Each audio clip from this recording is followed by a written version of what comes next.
She never expected her life to change in one evening. Not in New York City, not in a crowded restaurant filled with laughter and whispers. And certainly not because of her so-called friends, who thought it was funny to set her up on a blind date as a joke. From the very beginning, she was different. Not because she was extraordinary in ways the world celebrates, but because she carried the kind of quiet strength most people overlook. She was the type who worked double shifts to pay rent, the type who showed up to class in college with second-hand books while others flipped through brand-new editions, and the type who never complained, even when life gave her every reason to. Her friends, if you could even call them that, belonged to a different world. They lived for appearances. They wore designer dresses, posed for Instagram stories on rooftops overlooking Manhattan, and measured their worth by the number of likes on their posts. She was simply there. The one who tagged along, who blended in just enough to be tolerated, yet different enough to be their punchline. And so, when they whispered about setting her up on a special blind date, she thought maybe, just maybe, they were including her for once. What she didn't know was that the plan wasn't to make her feel seen, but to make her feel small. The cruel kind of joke people pull when they think they're untouchable. By day, she worked at a small independent bookstore in Brooklyn, one of those places that still smelled of old pages and brewed coffee. Tourists sometimes wandered in after walking across the Brooklyn Bridge, marveling at the shelves stacked high with forgotten titles. She loved that job, not because it paid well, it barely covered her subway card and groceries, but because it gave her peace. Books never mocked her. Stories never laughed at her expense. But life outside the bookstore was another matter. Rent in the city climbed every year, and her side hustles, dog walking, tutoring, even the occasional food delivery, kept her afloat, though barely. Her clothes weren't glamorous, her shoes had seen better days. She often joked to herself that if New York sidewalks could talk, they would recognize her footsteps instantly from the miles she walked in those worn sneakers. Still, she was hopeful. She carried a dream deep inside, a belief that life could shift in an instant. She didn't know how or when, but she believed in the possibility of tomorrow being better than today. Her circle of friends lived in a different New York, the New York of rooftop bars in the meatpacking district, champagne brunches in Soho, and shopping trips along Fifth Avenue. They were daughters of lawyers, bankers, and executives. And while they tolerated her presence, they often reminded her, subtly or not, that she wasn't one of them. It was on a Saturday morning in Central Park, as they sat sipping overpriced lattes, that the plan was born. "Let's set her up on a blind date," one of them said, smirking. "With who?" another giggled. "Oh, I've got the perfect idea. There's this guy, super serious, no sense of humor. She'll never survive a conversation with him." They laughed, tossing their hair in the crisp autumn breeze. What they didn't know, what they couldn't have possibly known, was that their cruel little setup was about to backfire in a way that would change everything. The chosen spot was a restaurant in Midtown Manhattan, just a few blocks from Times Square. It wasn't the kind of place she usually went. The kind of restaurant where waiters wore suits, where the menu had no prices listed, and where the chandeliers glittered above white tablecloths. She almost didn't go. When she received the message about the blind date, she hesitated. She wasn't dressed for that kind of evening, and she knew it. Her dress was simple, her shoes scuffed, her hair tied back with the kind of practicality born of long days. But something inside her whispered, "Go." And so she did. He entered the restaurant quietly, without the fanfare one might expect from someone of his stature. A man who could buy the entire block with a single phone call, yet who walked in wearing nothing more than a tailored suit and an air of quiet authority. Most people in the room didn't recognize him. They were too busy with their own conversations, too absorbed in their own lives. But the staff knew. The way the maitre d' straightened his posture, the way the waiter nearly stumbled over himself to prepare his table, it was clear that this was no ordinary man. He wasn't just wealthy. He wasn't just powerful. He was a single father, a man who had built an empire after tragedy had nearly broken him. A man who had learned the hard way that money could buy comfort, but not peace. That success could fill a room, but not a heart. And on that evening, he wasn't looking for glamour or pretense. He was looking for something real. When she saw him walk toward the table, her first instinct was disbelief. She expected someone ordinary, maybe even someone meant to embarrass her. But instead, here was a man who carried himself with quiet dignity. She shifted in her seat, suddenly aware of her worn dress, her plain shoes, her nervous hands. "Are you here for the blind date?" she asked softly. He nodded, taking his seat. His eyes, though sharp and observant, held no mockery. No laughter. Just curiosity. And at that very moment, though neither of them knew it, the cruel joke had begun to unravel. The waiter poured water into crystal glasses and disappeared, leaving them in a silence that felt heavier than the chandeliers above. She shifted uncomfortably, fingers brushing over the edge of the menu she couldn't afford to order from. He noticed. "You don't have to pretend," he said calmly. "This place isn't really my scene either." That startled her. She looked up, expecting arrogance, maybe even amusement at her discomfort. But his expression was steady, almost kind.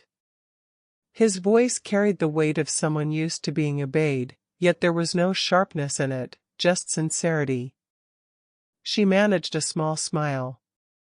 "Then why here?" His lips curved into something that wasn't quite a smile but close. "Because sometimes the world expects you to play a role. But tonight, I'd rather not." The conversation started awkwardly, as most blind dates do. She told him about her work at the bookstore in Brooklyn, the creaky wooden shelves, the smell of old pages. He listened intently, as though every detail mattered. "And you?" she asked, though she already suspected he wasn't ordinary. He leaned back slightly. "I run a company. It takes most of my time." "A company," she repeated, with a hint of humor. "That's vague." He chuckled softly, the sound surprising even him. "Let's just say, it keeps the lights on." What she didn't know was that his company wasn't just keeping lights on, it was powering half the city. He was the kind of man whose decisions rippled across boardrooms, stock markets, and headlines. But tonight, he didn't want to be the billionaire CEO. He wanted to be a man having dinner with a woman who wasn't dazzled by money. And she wasn't. The restaurant buzzed with conversation, but their table drew attention. Not because of who he was, most of the diners didn't even recognize him, but because of how differently the evening unfolded compared to the other tables. While couples around them compared vacations in the Hamptons or discussed stock portfolios, their conversation centered on small joys, books that felt like old friends, the best pizza slice in Brooklyn, the beauty of autumn leaves in Central Park. It was simple. Authentic. Real. And in that simplicity, something remarkable happened. He began to feel at ease. For the first time in a long time, he wasn't measured by his wealth, his power, or his reputation. He was simply seen. As the evening went on, fragments of his personal life surfaced. He spoke of his daughter, a bright-eyed little girl who loved riding her bike along the Hudson River. He spoke of balancing bedtime stories with board meetings, of learning to braid hair with the same determination he once reserved for corporate negotiations. There was a shadow in his words too, the quiet grief of a man who had lost his partner too soon. The single dad who had fought through loneliness, criticism, and the unspoken doubts of whether he could do both, lead an empire and raise a child. She listened without judgment, her eyes soft with empathy. Unlike so many others, she didn't offer pity or clichés. She simply listened. And in that listening, he felt a connection stronger than anything money could buy. Meanwhile, at a table across the room, her so-called friends hid behind cocktail glasses, waiting for the joke to play out. They expected her to stumble, to be rejected, to confirm the story they always told about her, that she didn't belong in their world. But as they watched, their laughter began to falter. Something about the atmosphere at that table didn't look like a disaster. It looked genuine. They exchanged uneasy glances. The plan wasn't working. Halfway through dinner, he set down his fork and studied her. "Do you know why I agreed to this blind date?" She hesitated. "Because someone talked you into it?" "Because I was told it would be a waste of time," he said simply. "And I wanted to see for myself." Her brows furrowed. "A waste of time?" He nodded. "I was told you weren't impressive. That you didn't fit the image. That you weren't enough." The words stung, even though she already suspected her friends had painted her that way. She lowered her eyes, swallowing the lump in her throat. But then he added, "I've learned something tonight. Whoever said that was wrong." It was subtle at first, the way people began to notice them. Maybe it was his presence, commanding without trying, or maybe it was the way she carried herself, nervous but resilient. Whispers rippled across the restaurant. Some began to recognize him now, the way his photo had appeared in Forbes and on the front page of the Wall Street Journal. The realization spread like a quiet wave: the billionaire CEO was on a blind date with an ordinary woman. And he wasn't hiding it. He wasn't ashamed. In fact, he seemed proud. By the time dessert arrived, the tension in the air was undeniable. The friends at the corner table leaned closer, desperate to see what would happen next. Diners who once ignored them now watched with curiosity. And then, just as the waiter cleared the plates, he leaned forward and said something no one could have predicted. "Would you stand with me for a moment?" Her brows knit in confusion. "Here? Why?" "Because there's something I want to do. And it won't wait." She froze, uncertain. But the look in his eyes wasn't playful. It wasn't cruel. It was the look of a man about to change everything. The room fell into silence as he stood, every movement deliberate, every eye turning to follow him. She hesitated, but he extended his hand with quiet confidence, and something in his gaze told her this was not a request, it was destiny calling. Her so-called friends watched, stunned. This wasn't how the script was supposed to unfold. They had pictured her stumbling through an awkward date, humiliated and small. Instead, she was now standing beside one of the most powerful men in America, under the glow of crystal chandeliers in Midtown Manhattan. The diners whispered among themselves. Forks paused midair. Even the staff froze, sensing something extraordinary was about to happen. He didn't kneel right away. First, he turned to face the room. "For years," he said, his voice steady but commanding, I've been surrounded by wealth, power, and expectations. But none of that has ever filled the emptiness I've carried. Tonight, I sat across from someone who reminded me of what truly matters: authenticity, kindness, and strength that doesn't need an audience to shine. Gasps rippled through the crowd. Some recognized his face now: headlines from Bloomberg, interviews on CNBC, covers of Fortune magazine. But what stunned them wasn't his identity, it was his vulnerability. He looked at her then, his expression softening. This dinner was supposed to be a joke. At least, that's what I was told. But I don't see a joke standing in front of me. I see someone real. Someone my daughter could look up to. Someone I don't want to walk away from. And with that, he bent down on one knee. The restaurant erupted into murmurs.